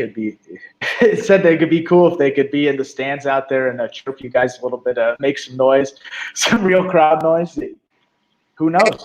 Maybe actually, I'm not sure, but I think next week Stu's going to be in the interview, so we can save, we can ask him that or. Hey, I make noise Hey, I make noise. And If you hear me in the background, I'm screaming when I see somebody make for sure. or somebody, I'm like, what is that? Like, that is not, bro, that is not highlight, man. What are you doing? So you can hear me screaming in the background. Somebody got mad at me one day for screaming. I'm like, I don't give a damn. I'm like a fan. I'm watching. So Well, it's a lot of fun. I mean, it makes the Absolutely. whole thing fun. It makes the whole thing fun. It's highlight fun. fans are fun. They're expressive, and they tend to not keep it clean. It's a good type of humor out there. But Viter wants to know here, just going back to it, have you guys played competitively as a doubles pair before, or just in practice? I'm just in practice. I mean, we played a lot of times, and actually, funny story, our first year, we couldn't win a game together. It was just like super crazy, and we played like so many games, and we just couldn't win. You know, like I wanted every ball, he wanted every ball. He's like saying "boy," and I'm like, "No, that's my ball," and then we're just like arguing like all the time. So that was like super funny. But like now it's like completely different. I mean, we played with each other for a couple of times now, and we kind of got used to it, and we know like how we play. So it's got a lot better. And now, I mean, we're very confident. So yeah, I'm glad we're teammates. yeah, we both wanted the ball the first year. We wanted to grab the ball in practice. Like my ball is his ball is my ball, and we're like running into each other, not literally, but like clashing. But we were still learning how to play. You know what I'm saying? You got two guys like us on a court together. We want the ball because we want to make sure we win the point. But going into Saturday, my job is to stay in between the 9 and the 13. His job is to make sure he catches everything there and kill it. And I communicate and he communicate. So look, you put us against anybody, I feel like we're going to come out on top. You put me and Anderson in a room with anybody, give us 15 minutes, we're going to come out. Come out. They go like, yo, like those guys ain't nothing to play with. So tomorrow is going to showcase just how good we have gotten. Not just Anderson and I. I'm tend to see everybody who's from the year one team is going to show how much better we got as professional highlight players, and it's going to make Scott look like a genius because we're coming from all backgrounds when it comes to sport, and we're teaching grown men who's supposed to play a sport when they were little. We're grown men playing a sport that we never played before, and it's going to show how much growth we have, the past 2 years, 3 years. Yeah. No, I agree. I think that's really well said there, and people are saying they love your enthusiasm. And I think we got some people. I said people switched their picks yesterday to Tennessee and Kubala. They might be switching to you guys. It may be me as well. Just the fire and you guys clearly want to win this. So that's great, and that's part of that fantasy highlight component. Again, fantasyhighlight.com. You pick one of the doubles teams for this doubles exhibition, the doubles duel. That'll be Saturday evening, 7:30. We start our live coverage. You pick one of those teams, and then you predict the final score of that final partido. People are talking about they win, so we'll see how you do out there on the court. Just don't know. I think Anderson, are you still with me? I don't know if we lost Jeden here. I don't know if screen's frozen, but we are just you and I again back here like we were on the 4th of July. We'll get Jen back here in a second. Yeah. Back. I think we lost Jen here for a second, but the questions are still coming in here. And they talk about, the enthusiasm for the sport and the transparency Magic City provides there. Steve Van talking about that. One of the things that that he loves. The question about the doubles I want to get back to it is the pressure. How does the pressure compare to playing in the partido, compared to that regular highlight, spectacular 7 and the rotation and all that? So in Canelas, I feel like there's a lot more pressure. What happened? Yo, booty. What's going on, bro? Yeah, dude. Wait, this comment is honestly the greatest one. Brian D said, I can't hear himself Anderson out right of now. breath. I don't know what he's saying. You But can't I'm hear back me? in the, can you hear me? Yeah, I can hear you. we can hear you. Okay, that's all I'm. You see the comment on the screen there? You said you talked yourself out of breath. Wow. Okay. That is great. Honestly, I was cracking up, and that's pretty good. Yeah, and Steve so going was back, saying while you were gone as well, Jed, and he said your enthusiasm for the sport. Sorry, Andrew. We'll get back to that. He said your enthusiasm for the sport makes it great to watch, and the transparency and the details you guys are given is some sorely much needed during this time. So everyone really appreciate that. What we were talking about while you went away is the pressure, and Andrew, we'll get back to that. How does the pressure of a partido compare to that of the regular format we have typically for a regular season? And Andrew, like you were saying.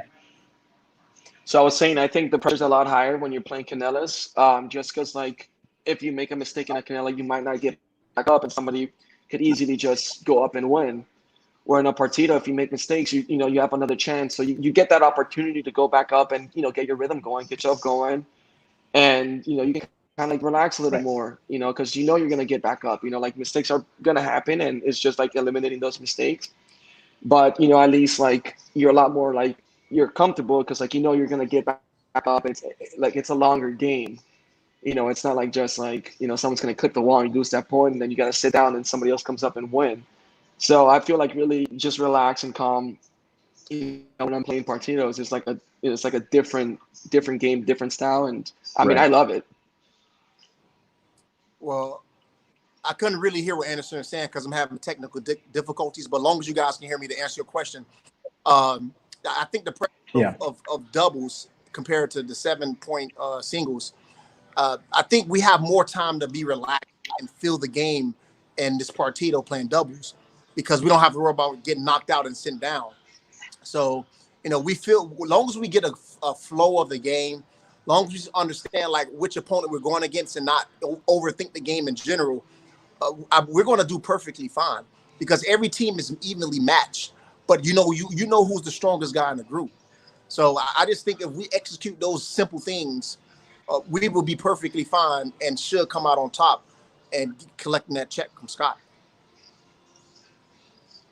Yeah, and as you said, there $2,000 on the line for you guys there, and that's winner take all. So one team's going to get that, maybe you guys, and it's been a while since we've had doubles there, so that'll be exciting. And I know we asked Andrew like this; he said he was a fan, but Jen, you, in general, do you like doubles compared to singles, or what's your stance on it? I like singles because I can control my own game. The only reason I would like doubles if they put a guy that plays with me. When certain people you don't like, if I have to do everything with a doubles partner, it's not fun. Like if I gotta play, go and get a rebote at the 4 line because I'm at the backcourt, or I gotta serve, try to catch every serve in the front court because if I know it gets behind me, the backcourt can't get it. Doubles not fun anymore. But if you have a partner you can trust in the front or the backcourt, I would take doubles. But since I'm all about playing for myself because I'm my own player, I'll take singles all day and easy like doubles. I don't have an issue with doubles. But to answer your question, I would prefer to play singles. Yeah. I mean, singles Andy wants to know, trash talker out there on the roster. I think Anderson, what do we think, guys? Trash talkers, like any trash talkers on the team. I mean, we all talk trash. I mean, we all do. But I mean, it's normal. I mean, I'm sure every team and every professional sport has trash talkers and all that. I mean, in my opinion, don't say anything. Don't say anything if you can't take it back. There's a couple of guys like that. Once you get me started, I'm not gonna stop. So.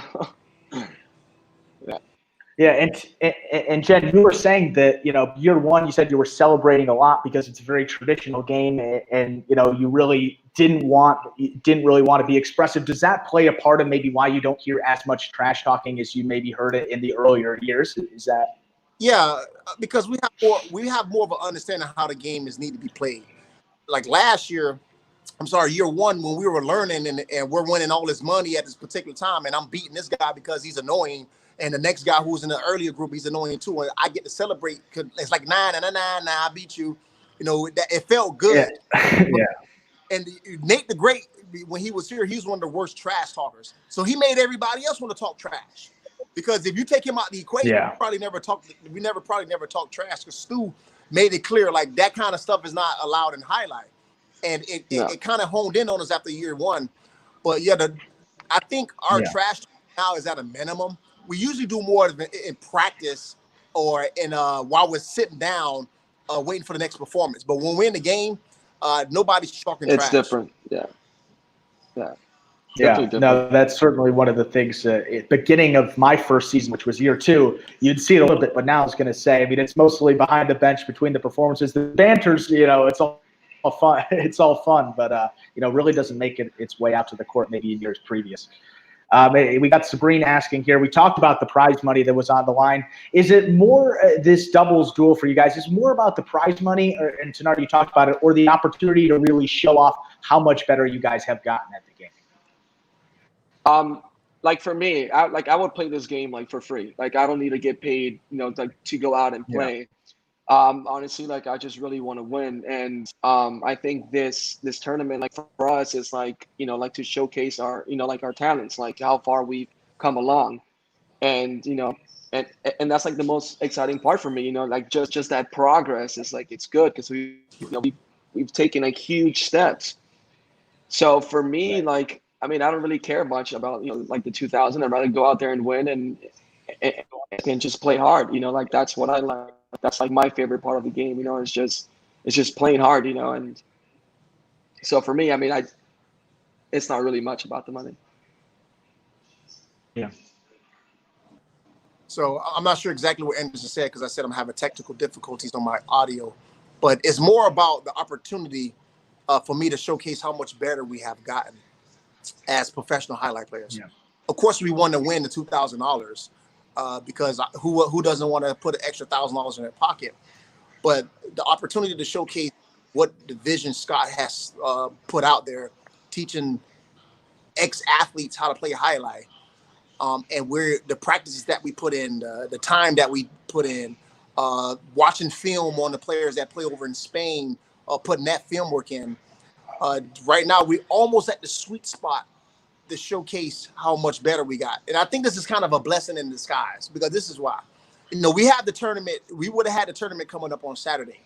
And we're not all the way healthy compared to us being injured, some people being And I think it wouldn't have been as perfect as Scott wanted to be. Us pushing it back and just showing Magic City players and how much better we gotten. That will probably bring more of an audience and people who are out there that was going to play the tournament more excited and kind of worried on like, okay, these guys can play highlight now. It's not going to be as easy as we thought it was going to win this grand prize money that Scott is putting on the table. So right now it's the opportunity to show all the other highlight players how much better we gotten. And then the ice on the cake is getting the $2,000 to whoever wins the tournament. Yeah, really well said there. And Stu coming in, he said, look, the game is so frustrating. With going back to the trash talk, he said, it's so frustrating, and the mental part of it is such a big component that if you're trying to trash talk and you're trying to catch the ball, I mean, it's so hard. And how do you guys really keep your focus out there? And how do you keep everything really together? Because as you said, it could be one little clip off the sidewall that shoots it another way and you got a Magic City bounce and you're at the back of the bench. How do you keep it all together during the performances? I just like pretty much like from the beginning, I just stay serious the whole time and try not to talk to anybody. Just kind of focus like on myself and like clear my mind and everything like that. So I block everything out, and I mean this game is very frustrating, and sometimes it goes your way, sometimes it doesn't. There's days that you catch every ball, and there's other days that you're not catching any balls. So I mean it is very frustrating. So for me it's just like pretty much blocking everything out and kind of just focusing on my game. Well, I compare it to like a little bit of golf and football. Because in golf, you can't have nobody screaming in the background because you'll sling one into the trees. So, and as a highlight player, those soft little balls that are so easy to catch. You got one guy saying, "I got you." Yeah. It just throws you off, and you drop it, and you like asking yourself, like how did I drop that? But you'll catch one of those difficult backhands from Doug, and you scoop it off the bounce, and you put it right back. But those probably one of the most difficult balls to catch. So it's like damn if you did and damn if you didn't type of game, you know. But talking trash, I don't think it's necessary on the sport in the game because if you have to do that, if you have to talk trash as a highlight player, most likely you suck. So if you need that to be part of your game in order for you to win, I think you suck. Your game should speak for itself, not your mouth. And that's why I can see why Stu was so 100%. Adamant about like it's not allowed in the game, because if you got to do all that stuff, you're not really that good. So yeah, I agree 100%. Right. And you get to those feature games definitely at the end, and you see there's minimal trash talk. You guys are frustrated yourselves, but you're not chirping at one another out there. And Roland got another good question here. Which player in the locker room is most upset about not being able to play in this tournament? I got to say, Anderluck, probably some of the guys that you may live with. I mean, maybe. I'm not sure. I don't really ask questions or anything like that. I kind of just do my own thing, and that's pretty much it. I mean, so that's just me. I kind of just stay in my own lane, and whatever they're saying, I don't even know. So that would be a good question for them. Yeah, and just to let you guys know, someone asked, there are going to be other players are allowed to watch from the stands, so we may get some overserves, underserves from the crowd there. So we'll get some excitement there. Wow, you got John Jeffrey here. It's great to see the enthusiasm from you guys at the sport. He said, "Look, would you mind telling the other 50 million young people in the U.S. how great highlight is? Let's get back to the big crowds." I mean, what do you think? You talked about a grassroots program, and we have the family Sundays where we have kids with the mini cestas that go out there to throw. What do you think it's really going to take? You got to invest in the youth, but do you think there's going to be vision highlight frontons being built in like parks around here, or what's your sort of overall maybe goal down the line for how this sport's going to look? So for me, like after JR called me and told me to play highlight, I looked at some videos on YouTube and I was like, this is so weird. Like this looks boring. It looks like, I don't know. I was like, I don't picture myself doing that. But the second I tied the cess on and I started throwing the ball around, and that was like a complete different excitement. So for me, it was just like going there and trying the sport out and like learning the game. I think that would be the best way. Because I mean, as far as just looking at it, like sometimes like you don't get that, that thrill from just looking at the game. But when you're there in person and you're seeing this happen in front of you, it's so fast, it's exciting. You get hooked right away.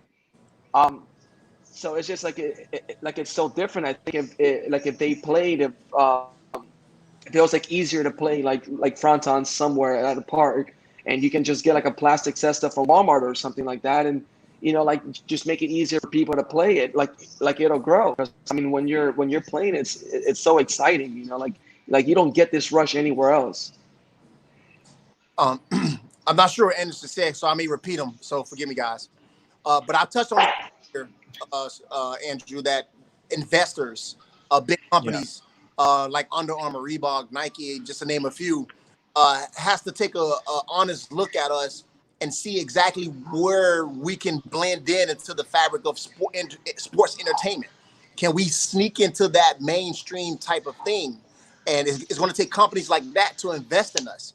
The casino can only do so much. But at the same time, we need to be prepared when the opportunity comes from people or companies like them. So I believe that's the only way 50 million people will be able to see us. You got a picture of Douglas on a billboard throwing a costado with a Nike uniform on. You got me throwing a right hand to the front wall. That's like a still picture. And they see that image of like, okay, what is that in his hand? Like why Nike is backing this up. And then they send you over to YouTube or send you over to ESPN. And then you can see like, okay, where's the sport been? And now that is mainstream, we have to then that's when the grassroots we have already waiting in the wings to continue the sport to stay popular. So it's going to be a lot of moving parts. There'll be a lot of people that are involved. We have a small piece to the puzzle, but we also have a big piece and continue to play the game right and continue to get better.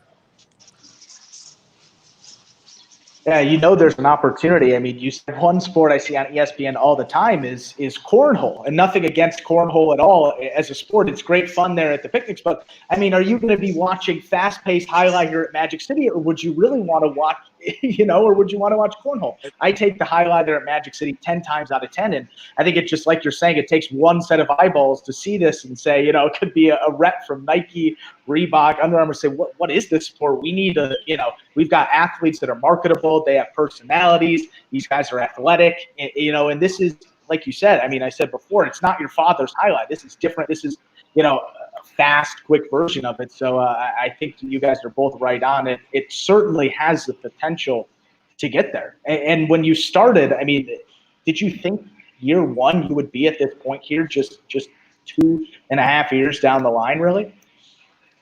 No, honestly, like from year one, after the whole season, passed, I look back on all the games and I'm just like, wow. I was like, this is not good. But then from year two and year three, like the progress and the steps we've taken, and like all the work and hours and everything we put into it, like it's paying off. And for me, that's one of the things that motivates me the most, that keeps me going. It's like progress that we're making. Like I really want to see where this can go. Like how far can we go? And that I mean, that just really motivates me.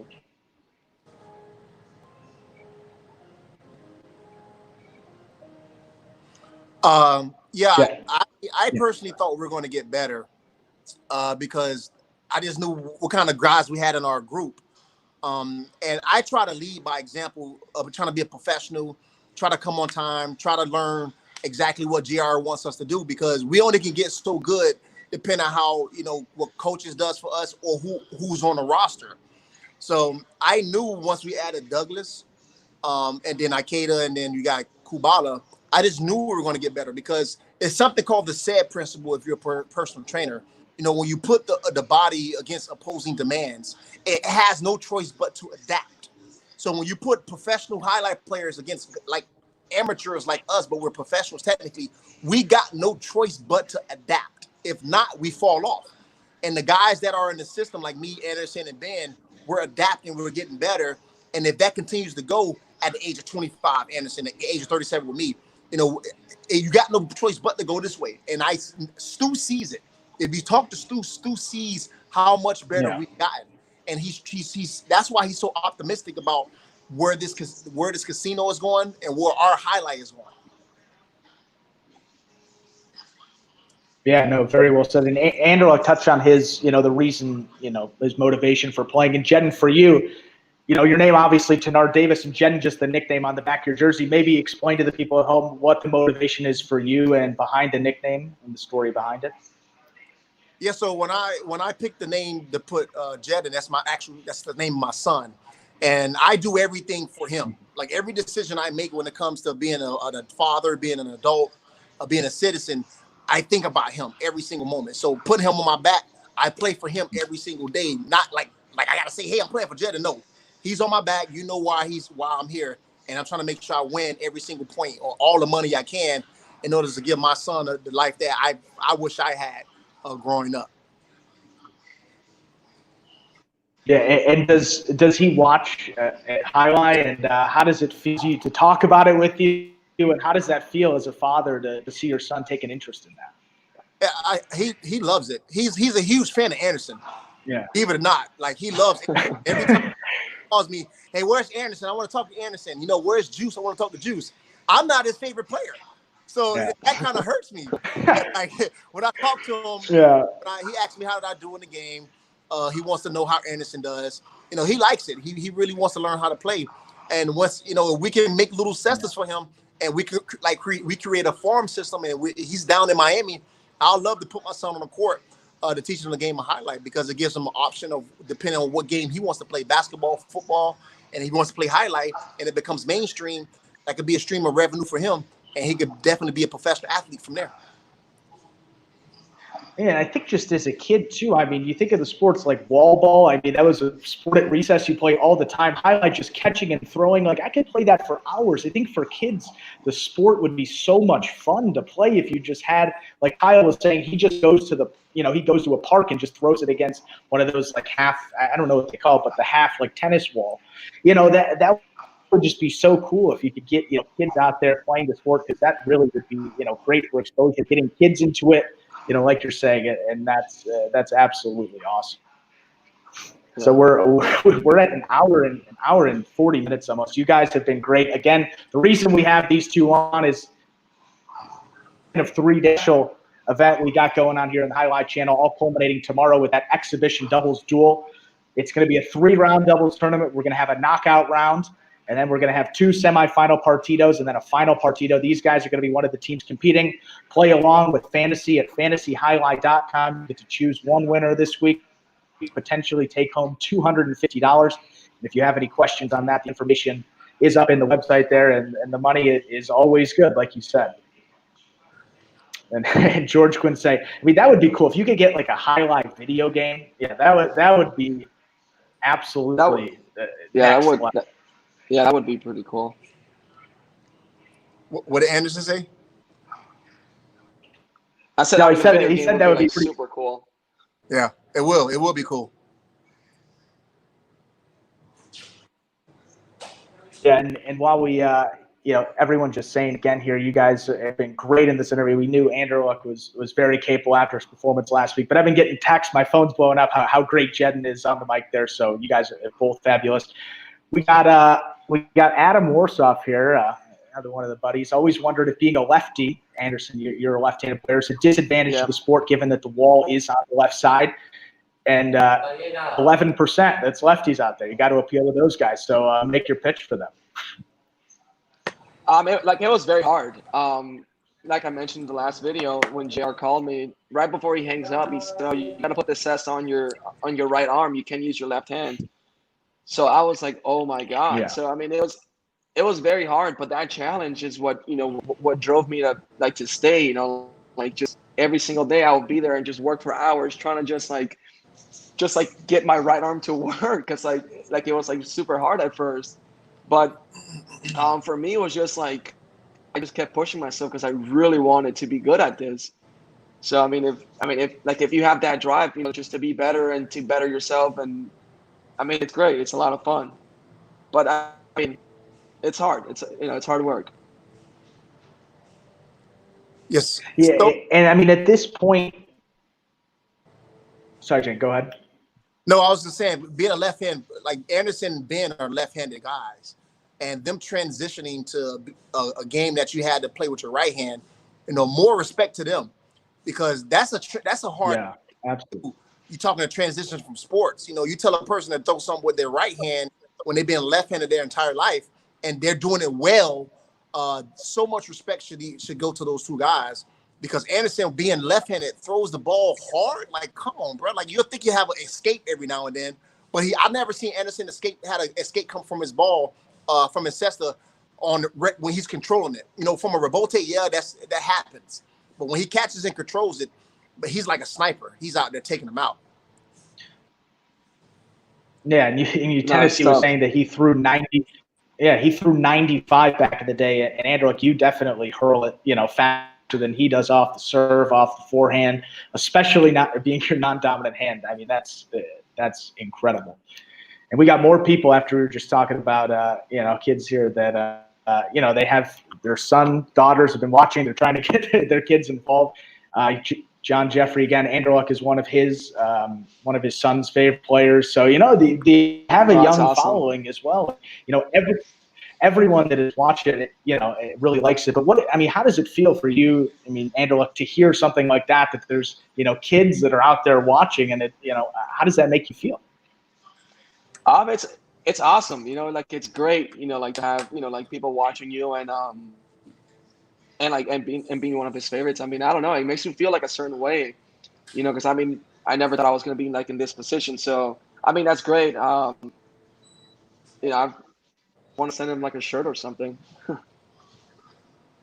Well, maybe maybe we can set that up and we can figure that out. But Jed, maybe if you want to touch on that as well. I mean, how does it feel? I mean, do you go out there? Are you, you say obviously you have your son's name on the back of your jersey there every time. I mean, that's got to be, interesting for you to go out there and an awesome feeling to be able to go out and compete for him every day.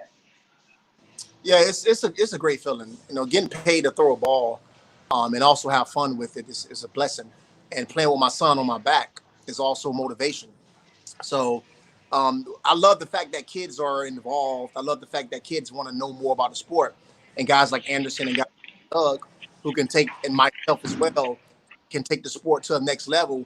And then we can eventually have 50 million people watching us. We can hold our hats high and be thankful for the fact that Scott gave us this opportunity to bring this sport back. And it's back, but it needs to be back how it was back in the 80s. 10,000 people watching every day. Big audiences at the casino watching us every day. I believe we can do that, but we also got to do the grassroots part and teach the kids that are fans how to play the sport, and it can go longer than what it is right now. Yeah, of course. I think that's important. Yeah, I think that's also one of the reasons. I mean, fantasy sports have become so popular. One of the reasons that we started that fantasy highlight game was, maybe there's people that can't bet to get involved. They know fantasy football, they know fantasy basketball and baseball and other sports. So it's a good way to play along and learn the sport that way as well. So, keep coming up with all different ways here in Magic City to try to get people involved. And like you said, it's a slow process. I mean, it's taken, a group of 10, probably less than 10 guys at the beginning there from Miami, that original email, that it's grown into this. I mean, it's really just awesome to see here.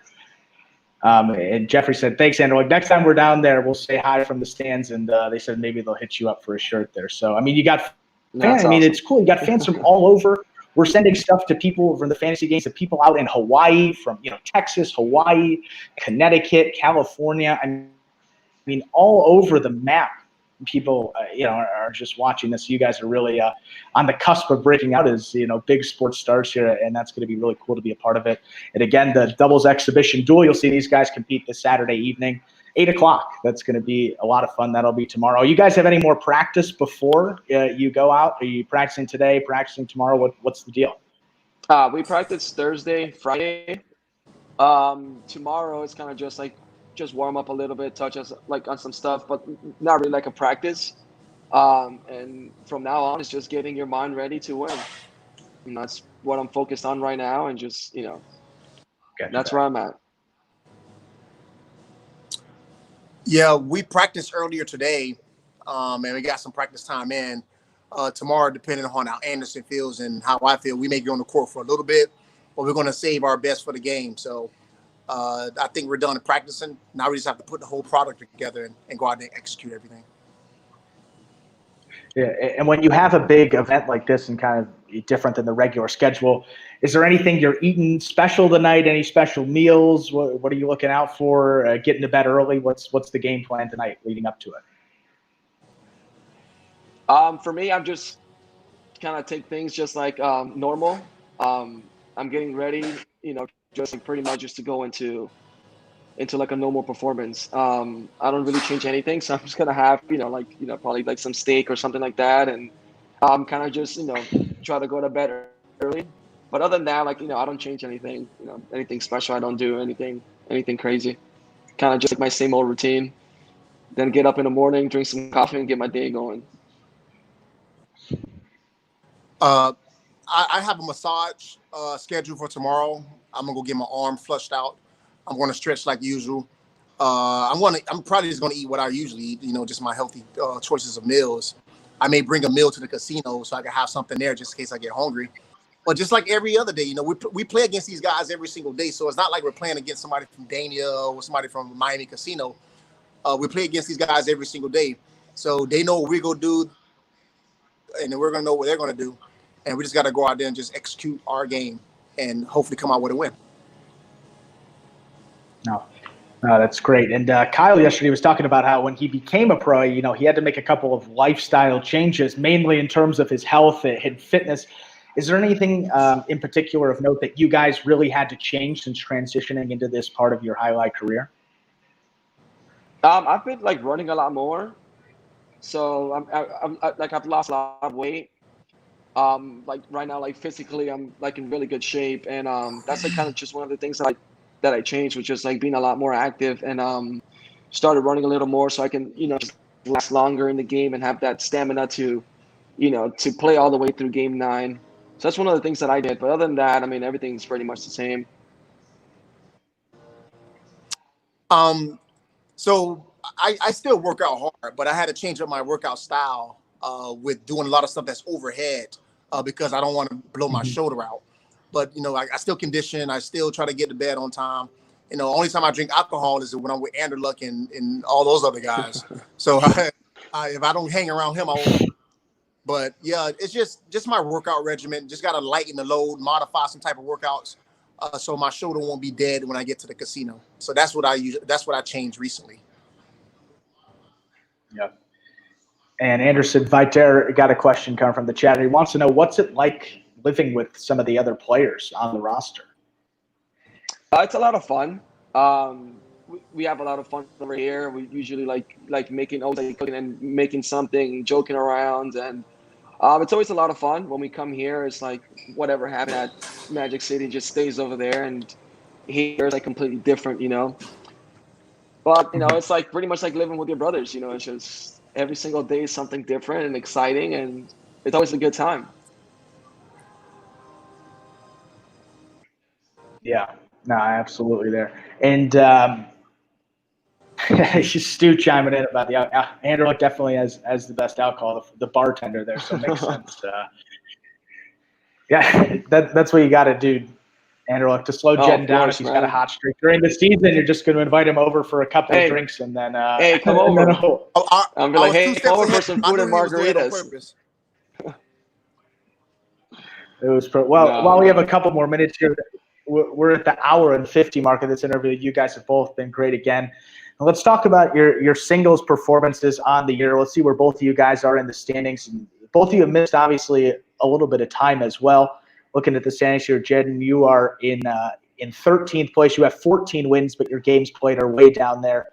Anderluck, you have 23 wins. You're right in the middle of the pack there, about 10 games outside of third, actually, because you missed some time. What are your goals for both of you, maybe looking towards the end of the season, and where do you hope to finish? Right now, I'm not really worried about that. I kind of just like never look at numbers. I was out for a couple of weeks, so some of the guys caught up, but I mean that's all right. Stuff like that always happens, but I'm not really concerned about that. I'm just gonna keep playing my game and see where it takes me. But thanks for telling me how many wins I got, Andrew, because I really didn't know. The difference between year 1 and year 3, I'm not keeping up my wins anymore. I care more about my overall performance. Yeah. But my goal for the end of the year is obviously not to be only 14 wins and just try to stay healthy, because I've been hurt either with an injury or not feeling well since the beginning of the season. So I missed a significant amount of days. But, going into November 31st, our last week of the year, I want to make sure I'm healthy. And whatever wins I have, that depends on how good I played. So, if I get to the point, my goal is obviously I want to be first place, but I'm realistic. But I have to be optimistic at the same time. So I just have to control my game and make sure I stay healthy. Yeah, it's a long season here. We had I think it was about 4 months last year, and we're up to 7 months now. So, you got to be around for a lot more games.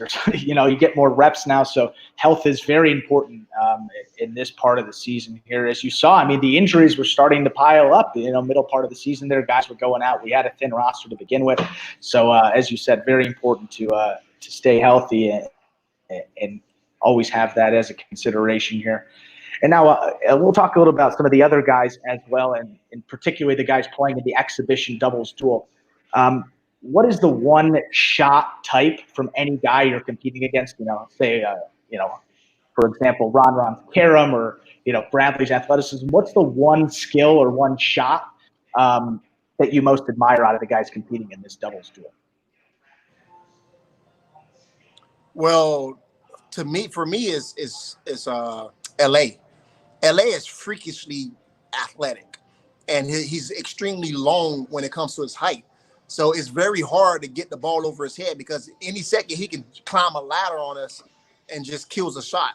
So I really get sometimes in a way, in a respectful way, like at how LA goes out there and does those athletic things. It was one time, if I remember, he chased the Rebote down all the way down to the 2. I think you were commentating on that, dude, Andrew, and he just Yeah. to the wall and got the point. You know, I think all of us can do it, but LA just made it look so elegant and easy. Yeah. Definitely. Yeah.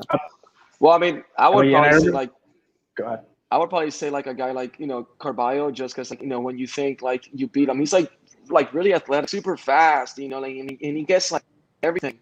And then the way he's catching and ripping his rebote is like super hard inside. And, it's like, that's pretty impressive, like all the power that he's putting behind his rebotes, especially on the backside is, it's impressive.